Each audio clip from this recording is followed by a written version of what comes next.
Hello नमस्कार मंडळी, gossip गर्लच्या आजच्या नवीन पॉडकास्टमध्ये पुन्हा एकदा तुम्हा सर्वांचं खूप खूप आणि मनापासून स्वागत आहे. तर कसं असतं ना, मला तुम्हाला एकच सांगायचं आहे की तुम्हाला जरा बोलताना भान ठेवून बोलत जा. कारण का काय असतं, पोलिसांना काही जीव नसतो का? त्यांना फॅमिली नसते का? त्यांना काही नसतं का? त्यांना काही दुःख सुख, त्यांना काही इच्छा आकांक्षा, त्यांना काही नसतं का? म्हणजे असतं ना, जेव्हा बाकीच्यांचे लोक, बाकीच्यांचे नवरे जेव्हा त्यांच्या मागे मागे फिरतात आणि त्यांचं सगळं काही शूट वगैरे करतात, त्यांना मदत करतात, तेव्हा नाही तुम्ही म्हणत, तेव्हा नाही तुम्ही बोलत. पण पोलिसांनी काय केलं की म्हणजे तुम्हाला काहीतरी प्रॉब्लेम होतो, काहीतरी पोटात दुखतं का? त्यांना काही भावना नाहीत का? त्यांना काही मन नाही का? त्यांना काही करावं असं वाटत नाही का? हे म्हणजे बरोबर नाही ना असं प्रत्येक वेळेला असं म्हणणं. मग तुम्ही त्यांना का नाही बोलत, मलाच का बोलता? ओके ताई, याच प्रश्नाचं उत्तर आजच्या पॉडकास्टमध्ये तुला देणार आहे मी. तर तुम्हाला समजलंच असेल मंडळी, आजचं पॉडकास्ट कोणावर आहे. मिरची एकदम जोरात लागलेली आहे सगळ्या गोष्टीची. प्रत्येक आपण जे पॉडकास्टमध्ये A to Z जे काही बोलतो ते सगळं काही त्याची उत्तरं देण्याचा प्रयत्न करतात या ताई, अक्का, माई, बाई ज्या कोणी आहेत त्या. आणि वरून मावसाडसारखे डायलॉग पण मारतात. आता मावसाड तर पळाली, मावसाड तर डुबली, पण तिचं आता म्हणजे एकूण एक म्हणजे कधी काळात तिला गुरु मानायच्या ना, म्हणजे द ग्रेट भेट आणि माझ्या फेवराईट व्लॉगरला मी भेटली वगैरे असं काय काय होतं. आणि मग अचानक काय झालं, म्हणजे फेवराईट व्लॉगरच्या पुढे गेल्यावर 4 पावलं आता फेवराईट व्लॉगर काय राहिलं नाही. आता मीच शाणी, मी क्लासेस वगैरे चालवते बाबा. आता काय फेवराईटला काय कळत नाही, मलाच सगळं कळतं. अशा आविर्भावात असतात. आणि पण ते कसं असतं की आपण ज्याला बघून ग्रो करतो किंवा ज्याला बघूनच शिकतो ना, तर त्याचं कुठे ना कुठेतरी ते अंश असतोच. तर तसंच हिच्यामध्ये पण राहिलेलं आहे थोडा चोथा. तर तसेच डायलॉग ही पण मारत असते की मला बरेचसे DM पण आले, पण मला बरेचसे DM पण आले. असं नाही की म्हणजे मला असं लोकांनी असंच सांगितलं किंवा असंच मला कॉमेंट वगैरे केलं, त्या व्यतिरिक्त मला बरेचसे DM पण आले. आणि प्रामाणिकपणे सांगते, हे प्रामाणिकपणाचं एक नवीनच लफडं आहे काहीतरी. नवीन नाही म्हणजे जुनंच आहे सारखं आपलं प्रामाणिकपणे. म्हणजे जेव्हा या असं स्पेशली मेन्शन करतात ना प्रामाणिकपणे, तेव्हा कदाचित तेव्हाच या प्रामाणिक असतात किंवा तेव्हा काहीतरी फसवत असतात, म्हणून त्यांना ते मेन्शन करावं असं वाटतं. अगदी प्रामाणिकपणे सांगते, कशाला काय गरज काय हे बोलण्याची. ह्याचे 2 अर्थ निघतात. एकतर इतर वेळेला तुम्ही अप्रामाणिकपणे काहीतरी सांगत असतात, फेकाफेकी करत असतात, किंवा इतर वेळेला तुम्ही जेन्युइनली काहीतरी सांगत असतात, पण ह्या वेळेला तुम्ही काहीतरी फेकाफेकी करताय म्हणून तुम्हाला ते मेन्शन करावं असं वाटतं. किंवा असं तुम्हाला स्वतःला कुठेतरी वाटतंय की हे मी बोललेलं लोकांना कदाचित खोटं वाटेल, कारण हे खोटंच आहे हे स्वतःला मनाला माहिती आहे, म्हणून ते लोकांना पटवून देण्याच्या प्रयत्नासाठी त्यामध्ये प्रामाणिकपणे वाटते असा शब्द घुसडतात. सो ह्या मॅडम यांना पण DM येऊ लागले आहेत. यांना पण DM करून लोक सांगतात, अरे ती तुझ्याबद्दल असं बोलली, ती तुझ्याबद्दल असं. अरे काही गरज नाही आहे बाबा, मी टॅग करते, ते डायरेक्ट माझे व्हिडिओ ऐकू शकतात. हां, ते ह्यांचे जे भावना असलेले नवरा आहेत ना, भावनावाले नवरा, तर भावनावाला, तर तो एकदम पहिल्यांदा जेव्हा मी पॉडकास्ट बनवलेला ना तेव्हाच आला होता. तेव्हाच त्याने कॉमेंट केलेली आहे. ते पॉडकास्ट मला मिळालं आणि ती कॉमेंट अजूनही असेल. आता काय आहे की डिलीट केली ते मी बघितलं नाही, मला चेक करावं लागेल. मग मिळालं तर मी तुम्हाला कधीतरी ते लावेन, मेन्शन करेन तुम्हाला, आणि त्यावेळेला तर तुम्ही बघून घ्या. तेव्हा आज नाही, बघते मी, मला चान्स मिळाला की मी नेक्स्ट पॉडकास्टमध्ये विल ट्राय. ओके, सो तेव्हाच हा येऊन गेलेला आहे. तर माझे पॉडकास्ट त्यांच्यापर्यंत पोचतात आणि त्यांना माहिती आहे. त्याच्यामुळे उगाचच चोंबडेपणा करू नका. DM करतात आणि काय काय करतात आणि असं बोलली आणि तसं बोलली. कशाला ना दुःख देता ताईला. ती बोलली ना की काही माणसं कशी मनाने हळवी असू शकतात, तर कोणावर काय मनाचा आघात होईल तर ते आपण नाही सांगू शकत. तर त्यामुळे ना लोकांना असं म्हणजे खरंच असं बोलताना जरा विचार केला पाहिजे. कारण कोण कसं मग मध्येच हा म्हणाला, मध्येच भावनावाला भवरा, मध्येच आपलं की हो ना, आणि कोणाचं तरी मॉरल डाऊन पण होऊ शकतं. मॉरल डाऊन पण होऊ शकतं नाही का? अरे मॉरल काय तू आधी राहू दे बाका, तुझं तर तू मध्ये मध्ये टपट करणं बंद कर. नुसतं बोलते ना ती, नुसता मध्ये मध्ये आपला डोळ्यात पाणी आलं, तिला वाईट वाटलं, तिला असं झालं, तुझी असेल लाडाची तू घेऊन बस. आम्हाला काय, आम्हाला जे दिसतं त्याच्यावर बोलणार. आला मोठा, डोळ्यात पाणी आलं. आणि किती ती पोपट पंची, बापरे, त्या केसावरनं तर किती सुनवत होते. त्या केसाचं मला स्पेशली एक गोष्ट इथे सांगायचं आहे. सगळ्यात पहिले ना बाकीचं सगळं सोडतो, हां बरखे, तू जे काही म्हणतेस ना की असं आणि त्याच्यासाठी खूप मोठं मन लागतं आणि तुम्ही देऊन दाखवा, आणि हा एक मोठा जे तुला शेपटी शेपटी म्हणतात नाही का, तर मला त्यांना हेच सांगायचं आहे की शेपटीचं असेल तर मग तुम्ही तुमच्या पण एक शेपटी देऊन दाखवा, एक शेपटी, मग तुम्ही बोला. म्हणजे कसं ना, यांच्याकडे नाही म्हणून जळतात हे. ओरे बापरे, जळतात. ह्यांचं मला एक DBS वाल्यांचं काही कळतच नाही बाबा. ह्यांना आणि यांच्या नवऱ्याला म्हणजे या भवऱ्याला असं वाटतं की बापरे, आपली बायको कोण बाई, आपल्याला पोचते म्हणजे लाखात एक, आपण हिच्या जीवावर तर हिला किती तारीफ करू आणि किती नाही. आणि मग ते वाटेल तसं काहीही बोलतात. आपण जेव्हा समोरच्याला बोलतो तेव्हा आपण पण त्याला कसं कमी लेखतोय, मग तो समोरची व्यक्ती तरी काय ऐकून घेईल हा विचार तर हे करतच नाही. म्हणजे ह्यांचं म्हणणं असं की हे जे काही करतात ते महान कार्य करतात आणि ह्यांचं सगळं खपवून घ्यायचं.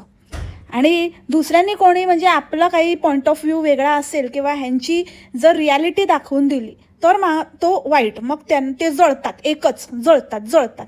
एकतर बाबा तुझी बायको आणि तिचे केस आणि एवढं तिने फ्लॉन्ट केलं, एकच काय ती गोष्ट आहे त्याच्यामध्ये पण एवढं हुशारी मारते आणि माझी घरकी खेती आहे आणि येईल परत आणि खूप येतील, मला माझे केस चांगलेच आहेत आणि त्यांना वाढच आहे आणि त्यांचं ह्यावंच आहे त्यांचं त्यावंच आहे. तर एवढं असताना मग कशाला त्यातलं थोडं दिलं तर काय मोठं. आणि मी काय खोटं बोलली आहे किंवा काय चुकीचं बोलली आहे ते सांगा. ते केसाचं तुम्ही दिलं, ती म्हणते की हा हे खूप मोठं काम आहे आणि त्याच्यासाठी खूप मोठं मन लागतं आणि ते तुमच्याकडे नाही आहे आणि तुम्ही ते नाही करू शकत म्हणून तुम्ही जळता, स्वतः तर करायचंच नाही आणि दुसऱ्यांना बोलायचं आणि ह्याच्यामध्ये काही चुकीचं नाही आहे, मी कोणाचं काही वाईट नाही करत आहे, दिलास तर चांगला संदेश जातो आहे आणि त्यामुळे मी हे सगळं दाखवते. आणि कोणी एखाद्याने पण असं हे केलं म्हणजे हे फॉलो केलं तर मला बरंच वाटेल, असं तसं एवढं लेक्चर दिलं. तर मला तिला हेच सांगायचं आहे की बाई तू किती व्हिडिओ छापलेस त्याच्यावर, किती व्हिडिओ, ते केस एवढे टिचभर पण त्याच्यामध्ये कमावले किती ढिगभर, ते आधी सांग. तू कोणाचं वाईट केलं नाही केलं या सगळ्या गोष्टी सेकंडरी आहेत. तू किती दिले नाही दिले, श्रेष्ठ दान आहे की अश्रेष्ठ दान आहे की काय कसलं काय आहे, त्या सगळ्या गोष्टी एका बाजूला. तू मला फक्त एका प्रश्नाचं उत्तर दे, ह्या एका टॉपिकवर किती व्हिडिओ आले पाहिजेत, किती छापायचे, हां किती, म्हणजे किती वसूल करतच राहायचं, किती झाल्यानंतर थांबणार आहेस तू. पक्की शाणी, गोड बोलून उलटं पुलटं, मी नाही त्यातली कडी लावा आतली, ही सगळ्यात मोठी आहे ही कडी लावावाली. मी ह्या आधी पण पॉडकास्टमध्ये बोलली होती की ते मांसाड तर ते तसलंच आहे, ते थोबाडानेच म्हणजे तोंड उघडलं कीच कळतं की कशी आहे ते. पण ही तर एकदम चॅप्टर आहे आणि ती खाजी पण, ते खाजीचा आज विषय नाही म्हणून, पण ही पण त्यातलीच आहे. नुसतं असं नाही तसं नाही, माझे डोळ्यात टचकन पाणी चाललं, मला बरंच नाही वाटलं, मला हे बरोबर नाही. पण मला हेच सांगायचं आहे की तुम्हाला एवढं आहे ना तर तुम्ही तुमचं थोडे तरी देऊन बघा. मी 2 शेंडे दिले ना, तुम्ही एकच देऊन बघा, तुम्ही एक देऊन दाखवा, तुमच्यामध्ये हिंमत येतं. एकतर बाई नाही ग, आमच्याकडे असले असते ना एवढे असं लांब लचक सडक केस तर आम्ही दिले असते, ठीक आहे. आणि दुसरे कुठलेही आम्ही दान धर्म काही करत असू ना तर त्याचे आम्ही व्हिडिओ नाही बनवत ग. हां फार तर लोकांना ते प्रवृत्त करायला किंवा लोकांना प्रेरित करण्यासाठी आम्ही फार तर कम्युनिटी लावू किंवा त्यांना असं सांगू एका व्हिडिओमध्ये शॉर्ट असं, पण असे आणि एखादा व्हिडिओ करू त्याच्यासाठी अगदीच वाटलंच तसं तर. आणि त्या व्हिडिओला पण मॉनिटाईज केलं तरी ठीक आहे. मी म्हणते ठीक आहे, चला ते एक कॉन्टेंट आणि एक होऊन जातं, सगळ्यामध्ये एक तीर में 2 निशाण, ते पण ठीक आहे. पण तुझ्यासारखे नाही ग बाई. हां एक काय ते करायचं, एकदा कापायचं, त्याच्यावर 5 व्हिडिओ छापलेस तू, अजून किती छापणार आहे काय माहिती. आज बोलल्यावर मी परत ह्याच्यावरती आणि रिॲक्शन घेऊन येशील आणि परत बोलशील की अरे अजून मला असं बोलले, अजून किती वेळाला तेच सांगून व्हिडिओ छापणार आहेस. पहिले गेली, मग ते थोडेसेच कापून आली, मग तेव्हा राहिलं त्याच्यावर 2 व्हिडिओ केले. पहिल्यांदा गेली, मग परत आली, मग दुसऱ्यांदा गेली, मग तिसऱ्यांदा रिॲक्शन घरच्यांचं, मग थोडेच कापले होते, मग त्याला रिॲक्शन द्यायला एक व्हिडिओ बनवला की लोक बोलले थोडेच कापले हे ते, मग परत कापणार आहे. मग ते झालं तुणतुणं, मग परत सेकंड टाईम गेली, मग पहिल्यांदा जाऊन परत आली कारण का मुलगी रडायला लागली, तर भवरा गेलाच होता मागून, त्याला घरी थांबवतच नाही, त्याच्या पायाला भिंगरी लागली. भावना आहेत बाबा, भावना, त्याच्या सगळ्या भावना सगळ्या बायकोच्या मागेच आहेत. तर बायकोच्या मागे जिथे बायको जाईल तिथे हा जातो भावनावाला भवरा. तर मग तिथे गेला, मग तिथून परत आले, मग परत गेले, मग तो एक व्हिडिओ, मग त्याच्यावर ते माझा लुक बघा, हे बघा, ते बघा, मग डिटेल व्हिडिओ की किती दिले, काय कसे दिले केस, असं करून ह्या बाईने 5 व्हिडिओ तरी छापले त्याच्यावरती. म्हणजे तू दिलेस काय आणि त्यातनं कमावलेस काय? म्हणजे खरंच दान असं, ह्याला दान थोडी म्हणतात, दान नाहीच केलंच आहे, दान फक्त नावाला दान केलंस, पण त्या दानाच्या बाबतीत म्हणजे ते विकतच घेतलंस की, विकत पण एवढे पैसे मिळाले नसते तेवढे तू असे व्हिडिओ छापून छापून कमवले. तर मला ही बकवास आणि तुझी फालतूची बडबड आणि तू काय केलं काय नाही केलं, कोणाला चांगल्यासाठी केलं वाईटासाठी केलं, हे तर मला ऐकायचंच नाही. मला फक्त एकच सांग, एवढे छापलेस त्याचं उत्तर दे. हे सांग की किती व्हिडिओ बनवायचे आणि किती कमावलेस ते. आता ते कमावलेस ना, ते पण उचल आणि दान कर, म्हणजे झालं तुझं खरं दान सफळ संपूर्ण. समजली का? जास्ती शहाणी नको बनू, माझ्याशी तर हुशारी करायचीच नाही. बरखी आली मोठी टीचर, विद्यार्थी विद्यार्थी विद्यार्थी. माझ्या विद्यार्थ्यांना सांगितलं, म्हणजे विद्यार्थी म्हणाले माझे विद्यार्थी. बापरे, असे व्हिडिओ टाकतात आणि हिचे विद्यार्थी बघून खरंच मला तर असं वाटतंय, काय रे बाबा, कसले येडे लोक आहेत, कुठून येतो यांना हा कॉन्फिडन्स DBS बनण्याचा. DBS बनायला चालले आहेत हिच्याकडे क्लास लावून. अरे अरे अरे अरे, तोंड बघितली का, बोलणं बघितलं का, कॅमेरा काय काय शिकवलंय, कुठे बघायचं, कसं बोलायचं, एकदम सॉलिड शिकवलंय. हा, बघून म्हणजे कळतंय प्रॅक्टिकली आम्हाला. बरं झालं असेच रिव्ह्यू येऊ देत, त्या रिव्ह्यूवरून आम्हाला कळतंय की किती शिकले आणि किती कशा प्रकारचे व्हिडिओ येत असतील ह्यांचे, जे बघायची कोणालाच इच्छा होणार नाही. Come on guys, give your reviews. आणि हा निब्बा म्हणे की माझ्याकडे एक पण पैसा मागत नाही, हं, म्हणजे एवढं पार्लर आणि काय पण असेल त्याच्यासाठी माझ्याकडे बरखी एक पण पैसा. अरे काय ते सांगायची गोष्ट आहे का? सगळ्या जगाला माहिती आहे तू तिच्या ह्याच्यावरती जगतो, तुझा काय तो पगार त्याच्यात तुझं काय भागत नव्हतं, तेव्हा कसा आलेलास की माझं लायकी नसताना मी हिला हे केलं आणि हिच्याशी लग्न केलं आणि मला कमवायची अक्कल नव्हती, ती अजूनही आलेली नाही. आता किती वेळा रे स्वतःचं काढून घ्यायचं, किती वेळा मला बोलायला लावतो. माहिती आहे ती तुझ्याकडे काय पैसे मागणार, तूच मागतोस तिच्याकडे, हे पण तू कबूल करून झालंयस. तर त्याच्यामुळे ते जगजाहीर आहे, कशाला पुन्हा पुन्हा पुन्हा पुन्हा सांगतो की मी कसा निबडाय निबडाय निबडाय, बोला बोला, मैं हूँ निब्बा. अरे अरे अरे अरे नको, हा हळवं मन आहे बाबा, भावना असतात, भावना भापो नाही पोचल्या तर अजून पोचू, समज गे या मी और बोलू. आणि त्या आषाढीचं पण बापरे, हे मॅन्डेटरी कॉन्टेंट आहे, माझ्याकडे वेळ नाही आहे तेवढा आणि खूप दमवलं, खूप थकवलं, हे काय म्हणजे हे नाही आहे, अजिबातच करू देत नाही आहे आमचं बाळ. अरे ते बाळाचं ते जाऊ दे, ते पहिली आषाढी, दुसरी आषाढी, चौथी आषाढी, पण ते नाव कधी ठेवणार आहे ते सांग. ते नाही, ते मॅन्डेटरी नाही आहे का तुमच्यामध्ये बारसं करायचं? आता कसली वाट बघते, आता बाळ मोठं होईल आणि म्हणेल की मी बाळ नाही राहिलो, माझं नाव राहिली आणि माझं नाव बाळ नाही आहे, माझं काय नाव आहे, माझं नाव बाळ थोडी आहे, आई माझं नाव ठेव, पप्पा माझं नाव ठेवा, असं म्हटल्यानंतर बाळाचं नाव ठेवणार का? हां, काय नुसतं बाळ बाळ बाळ बाळ सगळं करता येतंय बारसं सोडून. जो पहिला सोहळा, जो पहिलं सगळ्यात विधी करायचा तो राहिला बाजूला, पण हे पहिली आषाढी मग केलीच पाहिजे ना. मग आषाढी करणं एवढं मॅन्डेटरी आहे, पण नाव ठेवणं नाही आहे. नाव ठेवलं नाही ठेवलं, आता मला वाटतं ही स्पॉन्सर शोधते की काय. आता कोणतरी सगळं कपडा लत्ता आणि काय इव्हेंट आणि डेकोरेटर सगळं सगळं सगळं A to Z फ्रीमध्ये मिळालं, त्याच्यानंतर मॅडम सोहळा करणार नाव ठेवायचा. असंच दिसतंय का पहिल्या वाढदिवसाला, का वाढदिवस पण करणार की नाही करणार का काय, म्हणजे दोन्ही एकत्र करणार वाढदिवस आणि बारसं. म्हणजे ह्या लोकांचं मला कळतच नाही. हे सगळं हे फोटोशूट वगैरे हे सगळं इत्तंभूत झालं पाहिजे, एकदम म्हणजे झालंच पाहिजे. पण आता हा मेन गोष्ट, हे बेसिक गोष्ट आहे, बाळ जन्माला आल्यानंतर हे 5वी बिचवी ते सगळं झाल्यानंतर जो मेन पहिलं जे काही आपल्यामध्ये सोहळा किंवा विधी असतो ते म्हणजे त्या बाळाला काहीतरी नाव देणं. छोटेखानी का होईना आपण घरातल्या घरात तरी करतो की नाही. हां, एवढ्या वेळेला माहेरात पडून होती तेव्हा ठेवून द्यायचं, पाळण्यात नाव घालायचं नाही का. ते पाळण्यात वगैरे काहीतरी घातलं ते केलं, पण ते तर असंच, ते पण कॉन्टेंटसाठीच केलं, शास्त्र असतं ते, फक्त तेवढंच केलं. पण मूळ नाव काय अजून नाहीच, ते बाळ बाळ बाळ बाळ. बाकी आता जेव्हा जेव्हा तू हे असं काहीतरी करशील आणि सांगशील की असं आहे आणि हा सण असा झालाच पाहिजे, तिचं पहिलं आहे, तेव्हा तेव्हा मी तुला आठवण करून देईन. म्हणजे किती फुकट असावं ना माणसाने स्वतःच्या मुलांसाठी एवढा खर्च करण्याची पण तुमची दानत नाही. आणि मोठे शिकवतायत, लोकांचं भलं करतायत. कशाला मुलं करायची जी मुलं दुसऱ्यांच्या जीवावर वाढवायची आहेत. दुसरं काहीतरी कोणतरी फुकट सगळं काही होणार तेव्हा आम्ही करणार. स्वतःची दानत आहे तर कर ना बाबा. तू लग्न पण असंच केलंस आणि मुलं पण अशीच वाढवतोयस. ते नशिबाने जॅकपॉट लागला यूट्यूबचा म्हणून, नाहीतर काय झालं असतं या माणसाचं, काय केलं असतं. नुसता दात काढत असतो बघा तेव्हा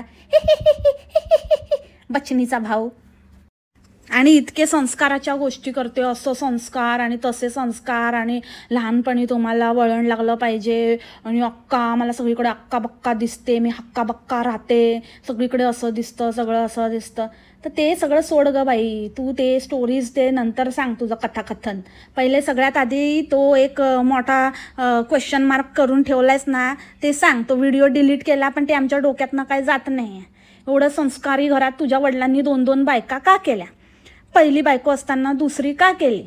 तुझी आई दुसरी आहे की पहिली? आणि जर दुसरी आहे तर पहिलीचा संसारमध्ये का घुसली?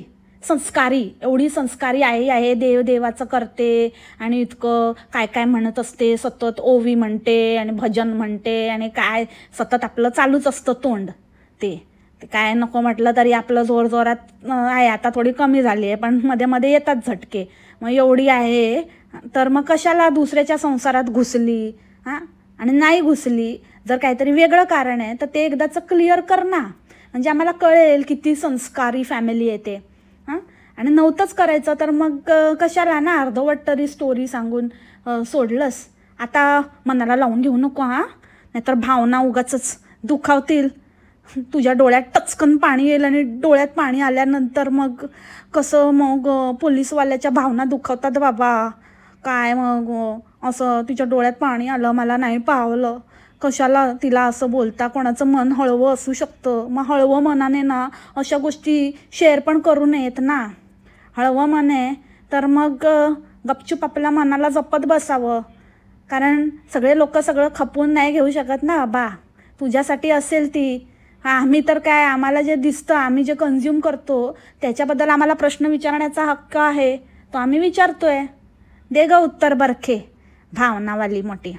भावना घाल तुझ्या खिशात आणि चल फट. आता खरंच भावनांवर येऊया आपण. हिने इतकी म्हणजे धडधडीत खोटं बोलते. आता जेव्हापासनं तो प्रश्न उभा राहिला आहे तेव्हापासनं सतत आता उल्लेख असतो की बाबा चाललाय ड्युटीला, आले ड्युटीवरून, असं तसं, आता आहे ड्युटी, आम्ही फक्त ते घरी असतात तेव्हाच आम्ही शूट करतो, तेव्हाच जसं वेळ मिळेल तसं करतो. तुम्ही बघाल तर माझे व्हिडिओ कमी येतात, ह्याव आणि त्याव. ते जरा जास्तच एक्सप्लेनेशन वाढलं आहे. आणि येऊन जाऊन असं सततचं ते सांगणं म्हणजे मेन्शन होतं आहे की आता चालले आहेत, आता आले, आता रात्रीचं करून आले ड्युटी, त्याच्यानंतर आता दिवसा आता जाणार, मग दुपारी जाणार, असं वगैरे. आणि ह्याच्यामध्ये ही बाई बोलता बोलता बोलली, म्हणजे कसं हे लोक स्वतःच खोटं बोलतात आणि स्वतःच त्याच्यामध्ये नंतर विरोधाभास निर्माण करतात. तर बघा, ही म्हणाली की पूर्वी कसं होतं ना, पूर्वी हे जाताना मी सांगायचे तर तुमच्यापैकी बरेच जण मला म्हणले की नको दाखवत जाऊ बरं का, म्हणजे ते कसं ना बरं नाही, म्हणजे टेन्शनची गोष्ट आहे, उगाच तुझ्या सेफ्टीच्या दृष्टीने पण बरं नाही, म्हणून मग मी ते दाखवणं बंद केलं. पण मग ते म्हणले की तुम्ही आल्यावर दाखवलं तरी चालेल, म्हणजे ते येतात तेव्हा, तर मी ते दाखवायची. पण मग नंतर ते पण बंद केलं, कारण कसं ना पहिले युनिफॉर्मवर असताना ना ते ड्युटीला जाताना अलाव होतं, पण आता ना ते अलाव नाही आहे. तर त्याच्यामुळे मग मला नाही दाखवता येत. आता मी नाही दाखवत, कारण का आता ते अलाव नाही, त्यामुळे आता मी दाखवत नाही. त्याचा अर्थ असं नाही की नाही जात पांडू जातो कामाला, पण तुम्हाला ना कळतच नाही. आता तुम्हाला ना पांडू आणि दांडू दाखवल्याशिवायच तुमच्या मनाला शांती नाही भेटणार. मग मी पण नाही, अलाउड नाही आहे ना, अलाउड नाही, अलाव नाही आहे, तर मग मी नाही दाखवू शकत. त्याच्यामुळे नाही दाखवत. तर तुम्हाला नाही वाईट वाटलं तर वाटू दे, मला काही फरक पडत नाही. म्हणजे वाटलं तर वाटू दे, तर तुम्हाला वाईट वाटेल, पण काही इलाज नाही आहे माझ्याकडे, नाविलाज आहे. एकतर बाई ते अलाव नसतं, ते अलाउड होतं आणि आता अलाउड नाही आहे, हे असं आहे. ओके, शिक्षिका ताई, शिक्षिका आणि शिक्षिकेचे विद्यार्थी शिक्षिकालाच बोलता येत नाही तर विद्यार्थीचं काय, विद्यार्थीचे बाबा व्हिडिओ बघूनच मला हसायला येतं. देवा कहाँ से आते ये लोग. तर मला हे म्हणायचं आहे की अलाव नाही आहे ना, अलाव नाही आहे. मग आता गेल्या व्हिडिओमध्ये कसं काय अलाव होतं? जाताना पण दाखवत होता, सगळे लेबल दाखवत होता आणि सगळं दाखवत होता, छाताडावरचं, हातावरचं, याच्यावरचं. हां, आणि सगळं म्हणजे काय काय मोठं एकदम छातीवर हातबीत ठेवून एकदम ॲक्टिंग फुल एकदम काय कर्तव्य प्रथम. ओ माय गॉड, कर्तव्य प्रथम. इतके दिवस कुठे होतं? बॅकसीटवर होतं का कर्तव्य? हां, भावना उफाळल्या होत्या का? मग आता अचानक आठवलं, आता तडाखा पडल्यावरती कोणी पॉईंट आऊट केल्यानंतर, लोकांनी थोडे प्रश्न विचारल्यानंतर आता जागा झाला का कर्तव्य आला मोठा? हा पण जात असेल मला वाटतं, असाच जरा फिरून मारून राऊंड मारून येत असेल राजाबाबू. तो एक फनी एक डबा खाऊन येतो. हा तर काय सुकडी काही डबा देते काय देत नाही काय माहिती. हा आल्यावर खातो. काय बनवतात विचित्र प्रकार, त्या भज्या काय आणि वडे काय, त्याच्यामध्ये काय फरकच काय कळला नाही. नुसतं ओबड केली की भजी, आणि वडे तर काय चपटलेले, काय वडा होता की कसली कडक पुरी बनवलेली शाबूची, तेच काय कळलं नाही. तर जाऊ दे. पण बाबा अलाउड नाही आहे तर मग आता कसं वर्दीत दाखवलं? करू का कंप्लेंट? करू? हां, शाणी खोटारडी. कुठे जातच नव्हता तो, तुझ्या पुढे मागेच करायचा, समजली ना? आता काहीतरी त्याला वर्दी चढवून जरा टाइमपास करवते. कोण बघितले खरंच गेला की नाही गेला? दाखवू पण नको आणि काही हे पण करण्याची गरज नाही आहे. अलाउड नाही आहे ना. आता जर तू दाखवलंस ना तर बघ, मग मी तुला दाखवते मग कसं अलाउड असतं आणि काय नाही अलाउड असतं. इतकी खोटं बोलते, बाप रे बाप, एक नंबरची खोटारडी बाई आहे. आदल्या व्हिडिओमध्ये बोलेला अलाउड नाही आहे, दुसऱ्या व्हिडिओमध्ये वर्दीमध्ये, पूर्ण व्हिडिओमध्ये वर्दीत दाखवेल त्याला. मग तेव्हा कसं अलाउड आहे? काय ते एकदाच काय ते ठरव. काय नाही, तिथेच असतो शेपटासारखा आवाज मागून नुसता आपला बडबड. त्याला गप्प पण बसता येत नाही आणि गप्प बसू पण नाही शकत, कारण लोक विचारणारच की बाबा कोण शूट घेते तुझं. त्यामुळे कबूलच कर. काय नाही, ठीक आहे, मन आहे त्याला वाटतं माझ्याबरोबर राहावं. इतरांना का नाही बोलत? इतरांना नाही बोलत, कारण इतरांचा ज्याला बोलायचं त्याला बोलतो. लास्ट टाईम पण बोलली ना, ऐकायला येतं की नाही ग बहिरी आहे? हां, बोलली होती ना की ज्यांचं नोबेल प्रोफेशन किंवा ज्यांचं असं काही प्रोफेशन आहे, ज्यांच्यासाठी ड्युटी तसं तर सगळ्यांसाठीच इम्पॉर्टंट आहे, पण बाकीच्यांचे असे नाहीच आहे. ज्यांचं आहे त्याच्याबद्दल सगळ्यांबद्दलच बोलतो. फक्त काय तुझ्याच टोणग्याला बोलत नाही, पांडूला सगळ्यांना बोलतो. त्या फेक डॉक्टरला पण बोलतो, फेक वकीलला पण बोलतो, आणि सगळ्यांना जे फेकमफाकी करतात सगळ्यांना बोलतो. पांडूचं जरा जास्त आहे ना, म्हणून पांडू आणि डॉक्टरला जास्त धरतो. बाकीचे काय काम केलं नाही केलं काय फरक नाही पडत. तुम्ही बाबा लोकसेवेसाठी राबता, लोकांसाठी तुमचं कर्तव्य आहे, त्याच्यामुळे बोलावं लागतं. आमच्याशी डायरेक्ट निगडीत आहात ना, म्हणून बोलावं लागतं. बाकीच्यांशी आमचा काय फरक नाही पडत. काय आणि नाही काय. आणि कोण ते हुशार? हिच्या इथे कॉमेंट कोणीतरी केली होती, हे काय बोलणं झालं? म्हणजे आमच्या नवऱ्याने काय करायचं? त्यांनी प्रोफेशन चूज केलं आहे ना, ह्याने ह्याचं प्रोफेशन चूज केलं आहे. ज्याने केलं आहे त्याने विचारांतीच केलं आहे ना, की असंच ह्याला पहिल्यापासूनच अशी घाणेरडी सवय आहे की आपलं काहीही करायचं आणि कुठल्याच गोष्टीची रिस्पॉन्सिबिलिटी घ्यायची नाही, आणि नंतर मग फक्त म्हणायचं की मी तर नालायकच आहे, माझीच चूक झाली, मी हा जॉब घेतला कारण का मला खरंच मी नाही न्याय करू शकलो, मी नाही हिच्याशी लग्न म्हणजे मी असं काही हातात नसताना केलं तर मग मी नाही, माझीच चूक झाली, असं याचं बोलण्याचं नेहमीच रडगाणं आहे वाटतं. अरे आम्ही का पाठवू उगाचच? हां, त्यांनी त्यांचं काम त्यांनी निवडलं आहे, त्यांनी त्यांचा मोबदला त्यांना मिळतो, त्यांनी आपल्या कामाशी एकनिष्ठ असलं पाहिजे ना. ह्याला काय अर्थ आहे की तुम्ही तुमच्या नवऱ्याला पाठवा? आमचा नवरा जे काम करतो ते करतो नेटाने, बरोबर आपलं ड्युटी, आपलं जे काही काम आहे ते भटकत बसत नाही आमच्या मागे पुढे. मग कशाला उगाचच काही बोलायचं म्हणून बोलायचं आणि ज्यांचे कितीतरी लोकांचे लास्ट टाइम मला कॉमेंटमध्ये लिहिलं होतं की त्यांचे पण घरातले कोणा कोणतरी पोलीसमध्ये आहेत, कोणाचे वडील पोलीसमध्ये आहेत, कोणाचा नवरा पोलीसमध्ये, कोणाचा भाऊ पोलीसमध्ये, कोणतरी आहे आणि कोणीच असं नाही आहे रिकामटेकडं. त्यांनी कबूल केलं आहे की किती काम असतं त्यांना आणि किती ते घरात त्यांना वेळ देता येत नाही. आणि तुझा कसा हा वेगळा पांडू असा कसा, कधी पण घरीच असतो, कधी पण टाइमपास करत असतो, भावना आहेत त्याला, भावना. हेच सांगतो का साहेबाला? हां, हेच सांगतो ड्युटीवर, म्हणूनच तेवढाच तिथेच 3rd लेवललाच अटकला आहे. हेच सांगत असेल, मला भावना आहेत, माझी बायको आहे, माझं कुटुंब आहे, माझं कुटुंब माझी जबाबदारी धरून बसला आहे तो. असल्या लोकांना नाही कोण उभं करत. मग तसंच राहावं लागतं खितपत. नुसतं ती नोकरी नावाला टिकवून धरायची म्हणून आपला टिकलाय, पांडू टिकला म्हणून नोकरी टिकली पांडूची. आणि ते विठोबा रखुमाई असतं रे बाबा, ते बोलताना पण जरा तरी काय भान ठेव आपण काय बोलतोय. ते सबटायटलमध्ये पण तसंच येते कॅप्शनमध्ये, ठोबा रखुमाई. अरे ठोंब्या तू आहेस तू, ठोंब्या कुठचा, पांडू. आणि देवाचं नाव घेताना तरी नीट घे आणि गब्बस. प्रत्येक वेळेला आपले चपडमध्ये बायकेसारखं करणं जरुरी नाही आहे. नुसतं मला वाटतं शरीरानेच वाढलं आहे, शरीराने पण तसा पण खुंटलेलाच आहे आणि डोक्याने पण खुंटलेली आहे याची वाढ. अजीब माणूस. So that's it for the today's podcast मंडळी. आणि हिने जी काही सफाई दिली होती तर तू कितीही सफाई दे बरखे, पण तू 1 नंबरची फेकाडी आहेस, फेकाफेकी करतेस. जर तू माझ्या ह्या ज्या प्रश्नांची उत्तरं जर देऊ शकशील ना, तर मी समजेन की नाही तू खरंच रिअल आहेस आणि खरी आहेस, सच्ची आहेस. जे तू नाही आहेस आणि तू कधीच समाधानकारक उत्तरं देऊ शकणार नाहीस याची मला फुल गॅरंटी आहे. 1 नंबरची फेकाडी बाई आहेस तू. सो एनिवेज, आजच्या पॉडकास्टमध्ये इतकंच. आय होप तुम्हाला आवडलं असेल. भेटू आपण उद्याच्या पॉडकास्टमध्ये नवीन विषयासोबत. तोपर्यंत खा प्या, मस्त राहा आणि स्वस्थ राहा. Take care, bye. मसाला मग.